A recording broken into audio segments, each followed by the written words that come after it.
I chose a chocolate cake for Emily since you love. You like chocolate, don't you? Mom, if you eat that, you'll die. My daughter, Jennifer, quickly swapped my cake with Bob's. I hesitantly took a bite. Jennifer began to eat her cake too. As Bob bragged about how he had reserved this cake a month in advance and how delicious the crushed nuts on top were, he suddenly began to choke. Bob's face turned bright red, he struggled to breathe, started foaming at the mouth, shivered, and then collapsed to the floor. My name is Emily. I'm 36 and work for a food inspection company. I live with my husband, who is 2 years older than me, and our 7-year-old daughter, Jennifer. I met Bob in a college club, and after we both got jobs, we started dating and got married 2 years later. The next year after our marriage, we had our daughter Jennifer. Jennifer was a late bloomer, she started walking when she was 2. We got her checked out at various hospitals, but they found no abnormalities.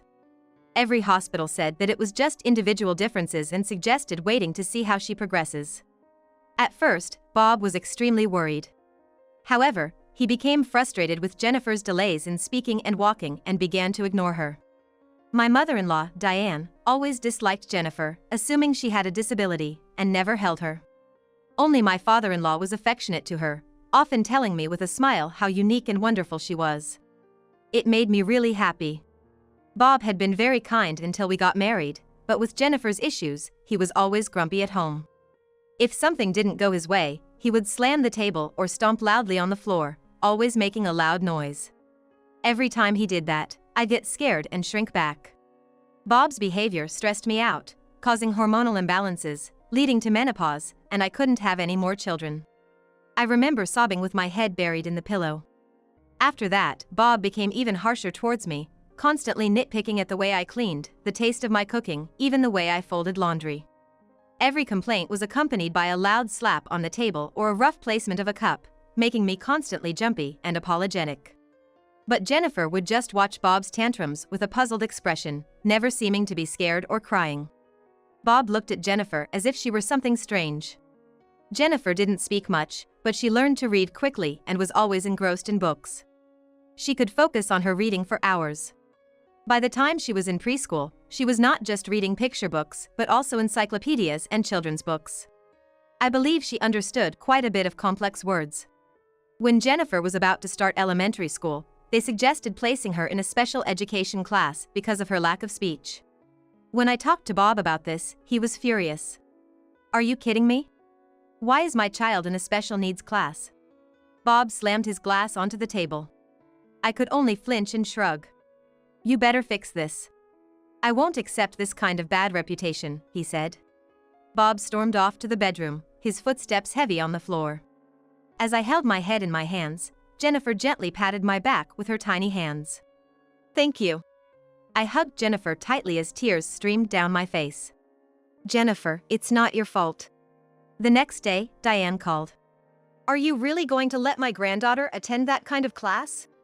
If the neighbors find out, I won't be able to walk outside from embarrassment. And it will all be your fault. Diane said what she wanted to say and hung up the phone. Neither Bob nor Diane seemed to genuinely care about Jennifer.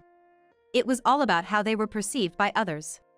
After consulting with local counselors, school teachers, and municipal officers, it was decided that Jennifer would attend regular classes instead of the special needs class. I felt that the students, parents, and teachers in the special needs class were all wonderful and thought it might be a better fit for Jennifer. But I couldn't even suggest it, seeing the evident objection from Bob and Diane. When Jennifer started elementary school and I had some free time, the temp agency I worked for offered me a permanent position. The job was fun and fulfilling. It felt good to be needed and relied upon, especially compared to the stifling atmosphere at home. I decided to discuss this with Bob. As expected, Bob was hesitant. They offered me a permanent position at my current job. I really want to work full-time. Bob looked down at me with crossed arms. Make sure you take care of the house just like before, or even better. But I'm gonna need some help from you too. Bob turned away and banged the table. Housework is your job. Are you seriously asking me? After a brief pause, Bob smirked. Got it. I'll ask my mom. She can help with the house chores. I was shocked.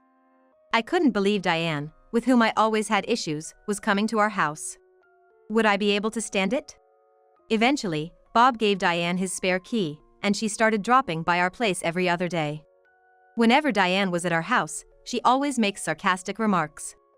"This place is a mess. Poor Bob has to live like this. How on earth were you raised to clean like this way?" Because of Diane's frequent visits, I started being even more meticulous with my house chores. Yet, she would nitpick and complain about the smallest things. I put up with this bullying for weeks, but finally, I couldn't take it anymore. I told Diane that I was taking care of the house properly and that she didn't need to come over. Reluctantly, Diane agreed and stopped visiting. But just when I breathed a sigh of relief, Bob started spending more time at his parents' house. Bob had always loved his childhood home and would return there often, but the frequency of his visits increased. A little while later, when Jennifer was in second grade, my father-in-law, who had always been so full of life, suddenly passed away. My father-in-law was the only one who was ever kind to Jennifer. What struck me as odd at the funeral was seeing Bob and Diane occasionally glanced at each other and laughed. Weren't they sad? I never got the impression that Diane and my father-in-law were close though. Seeing the main mourner laughing at a funeral seemed out of place. With my father-in-law gone, Jennifer lost the only ally she had. I was filled with unease. Juggling housework, childcare, and a full-time job had worn me out, and I fell sick with a fever. While Bob was hanging out at his family home, I called him, asking if he could help with dinner, but he flatly refused. "My mom never asked my dad to do anything, even when she was sick. I don't want to catch a cold from you. I'm gonna stay at my folks for a bit," Bob said and then hung up. Bob didn't come home for a whole week after that. As I started to feel better and work got busier, my promotion began to come up. I was offered a position as a section manager. I was thrilled, but considering my responsibilities at home, it felt like a heavy burden. I talked to Bob, but as expected, he insisted I keep up with the household duties. Moreover, Bob gave me a condescending look. "Really, you think you can handle a position like section manager? That's the same rank as me, you know." Bob suddenly got up from his seat and headed to the bedroom. The next day, Diane came over to the house. "Bob was complaining, you know. He said the house is a mess because you don't put effort into housework." Diane quickly entered the house and began inspecting everything. The way the windows were wiped, how the laundry was folded, the water stains in the bathroom, I was made to redo all of these tasks. Every time Diane came over and started nagging at me, Jennifer started talking to Diane. Jennifer approached Diane with a serious look on her face and asked, "Granny, what do you think are the 4 main elements of happiness? Do you know what happiness hormones are?" Taken aback by Jennifer's rapid-fire questions, Diane looked puzzled. It must have been a while since Diane had heard Jennifer's voice. "You can talk normally, huh? Answer my question from earlier." Diane was probably clueless about the question. She tilted her head in confusion. "Oxytocin, serotonin, dopamine, and endorphins." Diane looked more confused and glanced at me with a concerned expression. "They're neurotransmitters, mainly secreted from the pituitary gland in the brain." Lately, Jennifer has been reading a lot of medical books. While taken aback, Diane listened to Jennifer's explanations. Jennifer continued to passionately talk about the connection between neurotransmitters and diseases, as well as substances that induce sleep. Diane, overwhelmed by Jennifer's focus, left the house exhausted. Thankfully, I was spared any nagging that day. On my birthday, Bob, returning from a business trip, brought a birthday cake. It was the first time he'd ever bought something for me since we got married. Even though he gave Diane souvenirs every time he went on a business trip and gifted her designer scarves, wallets, and bags on her birthday, he'd never bought anything for Jennifer and me. I was stunned, trying to figure out what got into Bob this time.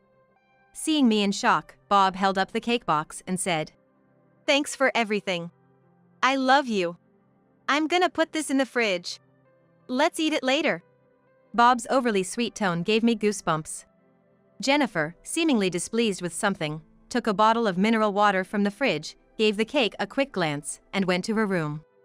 Jennifer stayed in her room, so Bob and I ate dinner first. Throughout the meal, Bob showered me with cringeworthy compliments. "You know, I always leave the housework up to you. I'm sorry about that. I'm gonna help out more from now on. Thanks." although I found his words uncomfortable. I just nodded along, not wanting to upset him. After dinner, as I was cleaning up, Bob took out the cake box from the fridge. I was about to set plates and get a knife when Bob gestured for me to sit. "Don't worry about it. I'll take care of it." Bob dished out the cake and brought it to the table. Honestly, I found his actions a bit creepy.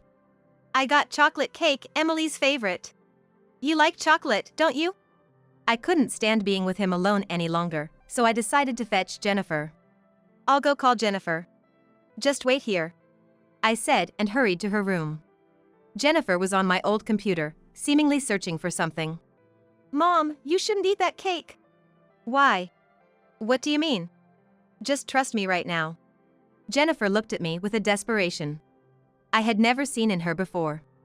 So, I decided to trust her. Jennifer took my hand and led me back to the dining room. "Shall we dig in?" "Hey, we don't have any forks." Usually, I'd head to the kitchen right away, but Jennifer was gripping my clothes tightly, preventing me from moving. "Oh, my bad. I'll get them," Bob said cheerfully, rising from the table.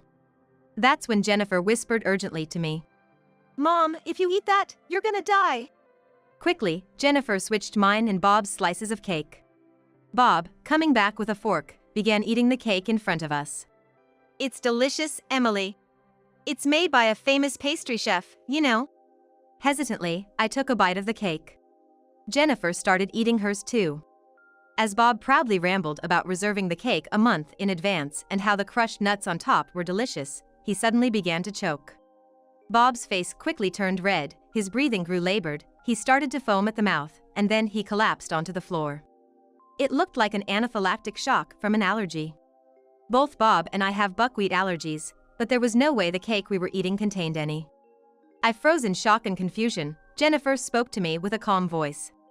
"Mom, call 911. Jennifer handed me her phone. Snapping back to reality, I called the ambulance. Jennifer turned Bob to his side and urged me to hit him hard on the back. Doing as instructed, Bob spit out the cake he had eaten. His breathing seemed a little easier after that. Bob was semi-conscious, murmuring buckwheat, buckwheat. Even in the ambulance, he kept mumbling the same, and an EMT told me to sit next to him for comfort. I did as I was told and sat beside Bob. After receiving treatment at the hospital, Bob was out of danger. For precaution, he was kept for a few days. I wondered how Jennifer knew something life-threatening was gonna happen. I returned home after completing the hospital admission procedures, all the while pondering the mystery. Jennifer showed me a wrapper she pulled out from the trash. "Look, Dad threw this in the kitchen trash." It was a wrapper from buckwheat cookies. Jennifer continued. "The cake box Dad brought home had a sticker half peeled off." Jennifer said she checked the kitchen trash and found an unfamiliar wrapper, so she looked it up online. She discovered that the cookies contained buckwheat flour and warned me about it. I still can't believe that the crushed nuts on the cake were actually crumbled buckwheat cookies. I recalled Jennifer's warning that she was like, "Mom, if you eat that, you're gonna die," and shuddered. If Jennifer hadn't been so quick-witted back then, it would have been me eating that cake right now. The thought of me lying in a hospital bed, taken by an ambulance, sent chills down my spine. Did Bob really tamper with the cake intending to take my life? I pulled out my phone, ready to make a call. "I need to tell the police right away. I think you should reconsider." I jumped in surprise at Jennifer's voice. "Why?" Jennifer began to explain calmly. "Dad's the one who collapsed. If you report it, the police might suspect you." A sense of dread clouded my vision. She was right. Going to the police might only make me a prime suspect. I felt an overwhelming sense of despair, wondering what to do. "Don't worry, Mom. I'll handle it," Jennifer reassured. Jennifer went into Bob's study and began to search for something. Bob had always told me not to go in without permission, and I had rarely ever entered. Jennifer started rummaging through a drawer and flipping through a notebook. "Dad's always been meticulous. He must have written something down." She stopped and showed me a page from the notebook. It was a revelation. My father-in-law had been a victim in a similar way. The note detailed how to mix crushed buckwheat cookies into seasoning. What was even more shocking was that Diane was involved in this sinister plan. They were conspiring together. At the bottom of the page, it read next Emily's birthday. I clenched the notebook tightly in my hands. "It's okay, that's why," Jennifer said, her voice strained, trying to comfort me. At that moment, I realized I was shaking more from anger than fear. After what he did to my father-in-law, he was after my life. I made a vow deep within. I would never forgive Bob and Diane. With determination in my heart, I spoke to Jennifer. "Hey, this notebook, it could be used as evidence, right?" Jennifer shook her head sadly. "I wish, but probably not." Jennifer continued. "If they claim it's just a figment of their imagination, we've got nothing. And as for Grandpa, there's no way to prove anything now." I hung my head deep in thought. "You're right. Without concrete evidence, they can weasel out of it." Jennifer gripped my hand tightly. "I'll find the evidence. I promise I'm gonna protect you. We'll send those two to prison." Encouraged by Jennifer's words, I nodded with determination and squeezed her hand in return. "If they want a fight, we'll give them one." For Jennifer, and for my own sake, I was resolved to protect my life and avenge my father-in-law. Jennifer and I swore to take revenge on Bob and Diane. We started preparing for our final confrontation. The first step was to lure them into our house. I asked Diane to tell me Bob's favorite dishes since I wanted to cook for him when he got out of the hospital. Without any suspicion, Diane came over. I didn't want to be with Diane for even a second, but I held my tongue and learned her recipes in the kitchen. Meanwhile, Jennifer went through Diane's purse and found the buckwheat cookies. Swiftly, Jennifer took just one of them. The next day, I brought the buckwheat cookie to work and requested a composition test. Who would have thought that working in a food inspecting company would come in handy at a time like this? A few days later, Bob was discharged from the hospital. I told Diane that I was preparing a special dinner for discharged and asked her to pick up Bob. While waiting for Bob to come home, Jennifer and I prepared a table filled with Bob's favorite dishes. By the time the dinner preparations were finished, Bob and Diane had returned home. Jennifer went to the front door to greet them. Holding Bob's bags, Jennifer guided them to the dining table. "Mom and I made today's dishes, taught by Grandma." Bob, pleased, took his seat and began eating. Diane too seemed to enjoy her meal. After a while, puzzled expressions formed on their faces. "Hey, Mom, look at that," Bob whispered to Diane, gesturing subtly. "Oh my God," Diane exclaimed, staring at something on the table, her eyes widening in shock. So startled. She even dropped the fried chicken she was holding with her fork. And she didn't seem to notice. Bob and Diane stopped eating. Trying to lighten the mood, I asked Bob, "Is the seasoning all right? I guess I can't make it quite like your mother did." They both heads down and were like, "No, it's not that and it's delicious." I beamed a big smile at them. This seasoning isn't just tasty. It seems to be quite invigorating too.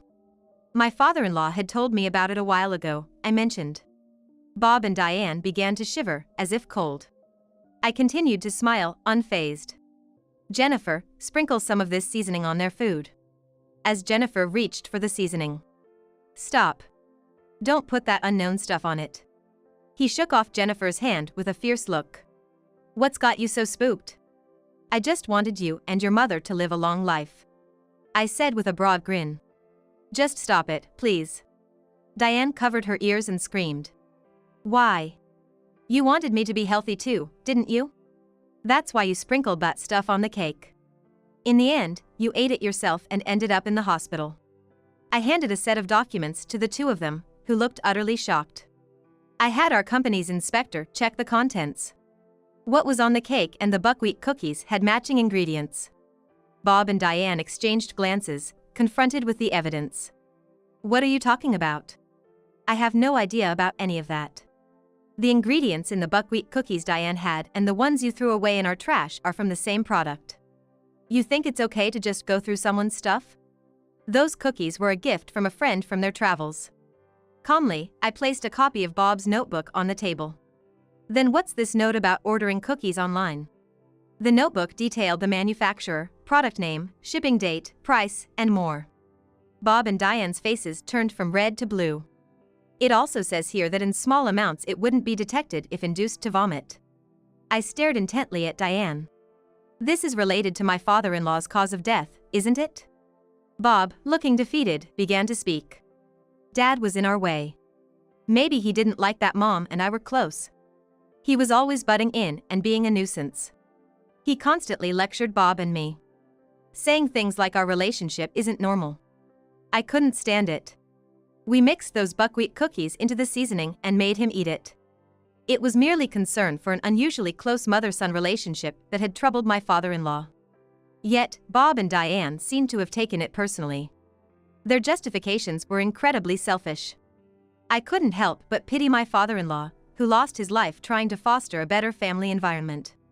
So, since it worked on my father-in-law, you tried the same method on me? That's right. You have the same buckwheat allergy as me and Dad. You were in our way too. My disbelief turned into sheer astonishment. What you two did is a crime. I'm gonna call the police right now and submit this evidence. Suddenly, Bob stood up, snatched the copied notebook from the table, crumpled it, and forced it into his mouth, swallowing it whole. Diane, Jennifer, and I watched in shock. There you go. No more evidence. The police will just think it's some crazy story from Emily, my wife. Bob looked down at Jennifer and me with a smug expression. Dad, that's a copy. The real one is somewhere else. Jennifer calmly stated. Then, she placed the voice recorder on the table. You can't deny it anymore, she said. From the beginning, Jennifer had secretly recorded their conversation with a voice recorder hidden under the table. Damn, it's over. Bob muttered, collapsing weakly into his chair. We were so close. Just a bit more and the obstacle would have been gone. Diane seemed unable to contain her anger, slamming the table with both hands. You guys really thought this plan would work, huh? Jennifer remarked with a hint of disbelief. Regardless of the plan, I'm gonna protect Mom no matter what. I chimed in as I pulled out my smartphone. I'm calling the police. Admit your wrongdoing and make amends. It's the least you can do to honor my father-in-law. As I began to dial, both Bob and Diane suddenly tried to apologize to me. Please, don't call the cops. We're really sorry, Bob begged. Yes, forgive us. They kept apologizing to me. Jennifer suddenly began to explain how their plan went wrong. Dad's a total mama's boy, so a perfect crime was never gonna work. Too many obvious mistakes. If it were me, I'd first. I quickly covered Jennifer's mouth. Jennifer, use that knowledge wisely, okay? My eyes locked to her. Jennifer nodded in agreement. Yeah, I got it. I won't get involved with people like this anymore. Also, I have something to inform Mom later. I hugged Jennifer tightly. Yeah, I got it. From now on, let's live peacefully together. When the police came to arrest Bob and Diane, they cried and screamed, making it difficult for the officers. The copied notes, the voice recording, and the purchase history of buckwheat cookies found on Bob's computer became evidence that led to their conviction, including the matter regarding my father-in-law. After the arrest, by the time Bob was charged, my divorce from him was finalized. We'd proceeded with the division of property between I and Bob. Diane ended up with selling her family home to cover lawyer costs. Bob, having no income to pay child support, used the money from the sale of his house for it. This left Bob and Diane with nowhere to go once they were released. I have set up a memorial for my father-in-law. I wanted to properly pay my respects. After the verdict for Bob and Diane was announced, Jennifer and I reported the incident at my father-in-law's gravesite. I'm sure he'd be pleased from up in heaven. After the incident, Jennifer showed me a piece of paper. This is what I said I'd tell you. It was an IQ test result. I was taken aback and had to double-check when I saw it. It says 135 here. My IQ is 135. I was genuinely surprised. I believe anything over 130 is considered gifted. I'm sorry, Mom. I took the test without telling you and even used your credit card without permission. I was once again surprised by what Jennifer could do. Later on, Jennifer transferred to a school that caters to gifted children. Jennifer, as usual, has difficulty communicating and doesn't talk to anyone, but she really likes the environment where no one minds and she can study whatever interests her, and she attends happily.